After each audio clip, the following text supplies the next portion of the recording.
কৃষক, তিনি হচ্ছে গিয়ে এখন ঢাকায় চলে আসছেন, তিনিও কাজ করছেন।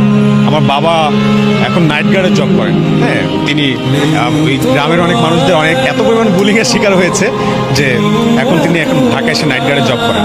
তো আমার বাবা নাইট গার্ডের জব করতে বললে আমার চা বেসলে আমার কি এমন ক্ষতি হবে বলেন? আমার জন্য তো একটু সম্মানে, আমার বাবা কাজ করেন, আমি কাজ করি, আমার পরিবারকে আমরা সবাই মিলে হচ্ছে চেষ্টা করছি পরিবারটাকে গোছানোর জন্য। চা বিক্রি করছি প্রয়োজন থেকে, মানে বিশ্ববিদ্যালয়ে এসে তো এটাই শিখি যে জনগণের টাকা মেরে খাওয়ার চাইতে জুতা সেলাই করা সম্মানের, রিক্সা চালানো সম্মানের, চা বিক্রি করা সম্মানের, ওই সম্মানের কাজটাই করছি। এই ধরনের সন্তানদের সেলুট করবেন না তো কাদেরকে করবেন?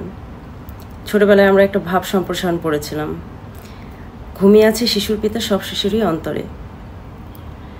আজকে শিশুরাই আগামী দিনের ভবিষ্যৎ।